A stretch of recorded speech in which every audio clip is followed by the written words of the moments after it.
நம்ம வீட்டுக்கு தேவையான பொருட்கள் எங்கனாலும் வாங்கிக்கலாம். இப்ப இந்த குழந்தைங்க ஸ்கூலுக்கு போகுது இல்ல, காலை உணவு திட்டம் நிறைய திட்டங்களை சொல்லியிருக்காரு.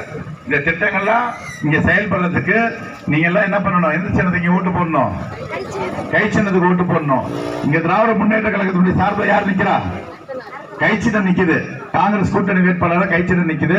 இங்க இருக்கிறவங்க எல்லாம் ஒண்ணு, வெற்றி உறுதி. ஆனா அந்த வெற்றியினுடைய அளவு தான் இப்ப, அந்த வெற்றியினுடைய அளவு உயர்த்தணும்.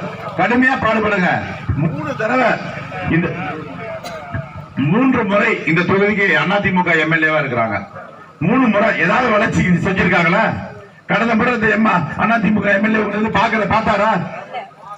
5 வருஷத்துக்கு ஒரு தடவை இல்ல, வருஷத்துக்கு ஒரு தடவை பார்த்தாரா? 6 மாசத்துக்கு ஒரு தடவை பார்த்தாரா உங்களை எல்லாம்? 3 மாசத்துக்கு ஒரு தடவை உங்களை பார்ப்பேன். 3 மாசத்துக்கு ஒரு தடவை வருவேன். இதே இடத்துக்கு வந்து உங்களை எல்லாம் பார்ப்பேன், உங்க குறைகளை கேட்பேன், உங்களுடைய பிரச்சனைகளை சட்டமன்றத்துக்கு எடுத்துட்டு போவேன், தளபதியாட்ட எடுத்துட்டு போவேன், அவர்கிட்ட சொல்லுவேன், உங்களுக்கு என்ன தேவைன்றத அங்க சொல்லி செயல்படுத்துவேன். ஆத்தூர்ல வஉசி நகர்ல தான் என்னோட வீடு இருக்கு. பாருங்க, எனக்கெல்லாம் கேரண்டி கொடுக்கிற பேர் இருக்கிறாங்க. எனக்கு கேரண்டி கொடுக்கறவங்க. நான் வருவேன், வந்து உங்களோட பணியாற்றுவேன், நான் செயல்படுவேன். எனக்கு ஒரு வாய்ப்பு கொடுங்க. 2011 போட்டிட்டேன், இதே கூட்டணியில தோல்வி அடைஞ்சிட்டேன். 16 போட்டிட்டு தோல்வி அடைஞ்சிட்டேன். தோல்வி போகல, விட்டு ஓடி போகல, மீண்டும் ஒரு வாய்ப்புக்கு தேடி வந்திருக்கிறேன்.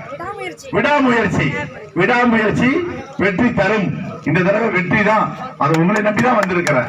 உங்களை நம்பிதான் வந்திருக்கேன். ஒரு தடவை வாய்ப்பு கொடுங்க. ஒரே மாதிரி வாய்ப்பு கொடுத்துட்டு இருக்கிறீங்கல்ல, இந்த தடவை மாத்தி எனக்கு ஒரு வாய்ப்பு கொடுங்க. உங்களுக்கு எல்லாம் வேலை செய்யறதுக்கு, எல்லாத்துக்கும் தான், உங்களுக்கு எல்லாம் வேலை செய்யறதுக்கு எனக்கு ஒரு வாய்ப்பு கொடுங்க. அதுக்காக வெற்றி நிச்சயம் நம்ம இருக்கக்கூடாது. ஏன்னா போன தடவை நைட்டு கொண்டு வந்து டோக்கன் நீங்க கொடுக்க விடல. பல ஊர்ல டோக்கனை கொடுத்து கம்மி ஓட்டுல இந்த தொகுதி ஜெயிக்கிற மாதிரி இருந்துச்சு. இந்த எல்லா பகுதியும் ஜெயிக்கிற மாதிரி இருந்துச்சு. 50,000 ஓட்டு வித்தியாசம் ஜெயிக்கிற தொகுதிய இவங்க எல்லாம் சேர்ந்து இந்த டோக்கனை கொடுத்து பொய்யா மூக்குத்தி கொடுக்குறேன், தோடு கொடுக்குறேன், கால் கொலுசு கொடுக்குறேன்னு குறுக்கு வழியில இவங்க ஆட்சியை பிடிச்சாங்க. பட்டு சீலை கொடுக்குறேன்னு சொல்லி டோக்கனை கொடுத்து, டோக்கன் எம்எல்ஏ என்ன எம்எல்ஏ டோக்கன் எம்எல்ஏ கொடுத்து இப்ப வேற கொண்டு வருவாங்க புதுசா ஒரு கதை.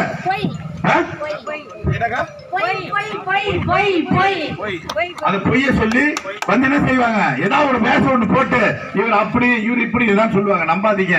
நம்ம ஆட்சி, நம்முடைய முதல்வர் ஆட்சி எவ்வளவு அருமையா இருக்குது. 5 வருஷம் அருமையா இருக்கா இல்லையா? அருமையா இருக்கா இல்லையா? நமக்கு எம்எல்ஏவும் இருந்தா எப்படி இருக்கும்? நல்லா இருக்கும்ல? இதெல்லாம் போய் சொல்லுங்க, நீங்க தான் சொல்லணும். ஒரு தடவை எனக்கு வாய்ப்பு கொடுங்க. உங்க பொறுப்பாதங்களை தொட்டு நான் கேட்கிறேன், உங்களுடைய பொறுப்பாதங்களை தொட்டு கேட்கிறேன். அதே மாதிரி நம்முடைய ஏரிக்கு மேட்டூர் உபரி குடிநீர் திட்டத்தை நம்முடைய பனமரத்தப்பட்டி ஏரியில இருந்து பம்பிங் மூலியமா இங்க கொண்டு வந்து கொடுத்தோம்னா விவசாயம் நல்லா இருக்கும்ன்றத ஒரு கோரிக்கையா வச்சிருக்கீங்க. என்னுடைய சட்டமன்ற வெற்றியில அதுல உங்களுக்கு ஒரு வாக்குறுதியை நான் கொடுக்கிறேன். அதை கொண்டு வரதுக்கு ஒரு முழு முயற்சி எடுப்பேன். உங்களுக்கு தேவையான உங்களுக்கு உண்மையான ஒரு எம்எல்ஏவாக நான் செயல்படுறதுக்கு எனக்கு ஒரு வாய்ப்பு கொடுங்க. கை சின்னம் உங்கள் சின்னம், உங்கள் சின்னம் தளபதியாரின் சின்னம், திமுகவின் சின்னம், விடுதலை சிறுத்தைகளின் சின்னம், தேமுதிகவின் சின்னம், கம்யூனிஸ்டுகளின் சின்னம், கம்யூனிஸ்டுகளின் சின்னம், நம்ம சின்னம், உங்கள் வேட்பாளர். ஓகே, நன்றி, வணக்கம்.